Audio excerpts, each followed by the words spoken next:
আমাদের প্রজেক্ট ভিজিটের কার্যক্রম চলতেছে। এখানে নিয়ার অ্যাবাউট কয়টা পুকুর দাদা? 8 পন্ডস। হ্যাঁ, এরিয়া 18 বিঘা। ওকে, 8 একর এরিয়া, 8 পন্ডস। এখানে যে আমাদের কাজটা হচ্ছে এটা যে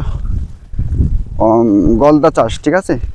45 দিন পরে মেল ফিমেল শর্টিং করে বিভিন্ন পুকুরে মেল এবং ফিমেল দেওয়া হয়েছে।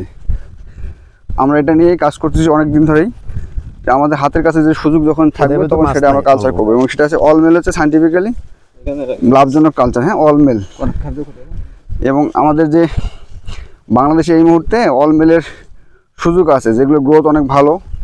তারপরে মেদিনীপুরে যে ভালো মাছটা, সেটারও গ্রোথ ভালো, কম্পারেটিভ। তারপর নদীর মাছ হাই গ্রোথ হচ্ছে যেগুলো ওই অল মেল হ্যাচারিতে সেগুলো গ্রোথ ভালো। তারপরে আমাদের যদি সুযোগ না হয়, উপনা না হয়, তো আমাদের ন্যাচারালি কালেকশন করে 45 ডেজ নার্সিং করার পরে all male all female selection করতে হবে, ঠিক আছে। এটা আমাদের হাতের কাছে সুযোগ, এটাই করতে হবে। এবং সারা বাংলাদেশে সব জায়গায় চাষ করার সুযোগ আছে। ভাই, আপনি একটু কথা বলেন দেখি আমাদের যে আমরা কিভাবে সারা বাংলাদেশে কাজটা করতে পারি, এবং এটা অল মেল এবং অল ফিমেল যে ব্যাপারটা আছে, যদি আমরা সবসময় প্রোডাকশন ভালো আসে না, যে ওই হ্যাচারিগুলো বাংলাদেশে যে হ্যাচারি সিপি এবং ফিশটেক এরা যে পোনা দেয়, সেটা তো অ্যাভেলেবেল না। যদি ওই পোনা অপেক্ষায় আমরা নিই তো খুব ভালো। তারপরে অন্য স্টকগুলো কী হতে পারে, কীভাবে আমরা অল মেল অল ফিমেল করতে পারি, এবং কীরকম লাভজনক কালচার এটা, এই সময় আলোচনা করেন। গলদা আমাদের এখন অনেক সুযোগ এনে দিয়েছে। গুড। তার ভিতরে ফিশটেক সিপির যে হ্যাচারি, এটা আমাদের যে আরো বড় পাওনা। পশ্চিম মেদিনীপুরের যে পোনাটা, ওটাও আমাদের জন্য একটা সুযোগ। যদি আমরা চেষ্টা করব প্রথম দিকে করার জন্য, বছরের প্রথমে হ্যাচারির পোনা অল মেল করার জন্য। যদি পোনার অপশন এখানে কমে যায়, তাহলে আবার মেদিনীপুরেরটা আমরা স্টকিং করব। স্টকিং করার পর 45 দিন নার্সিং করব। নার্সিং করে আবার অল মেল অল ফিমেল আলাদা আলাদা করে আমরা চাষ করব।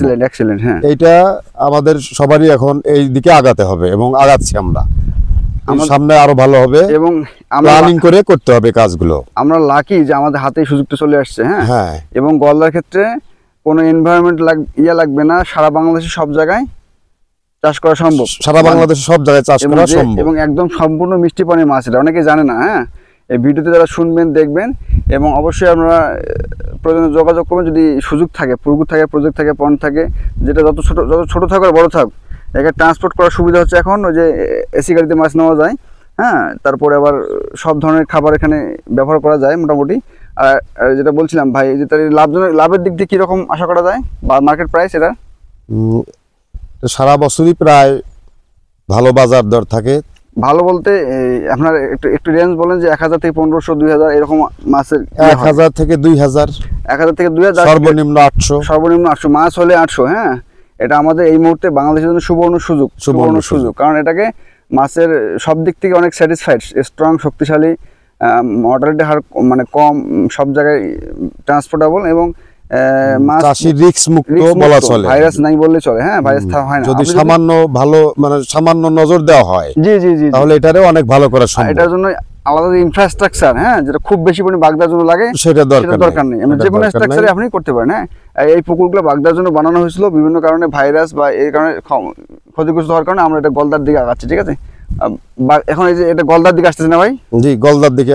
এটা ভাইরাস গলদা পুকুরে স্টক করা হয়েছে, স্টক করা যায়। এটা আসলে ওই বাগদার প্রজেক্ট।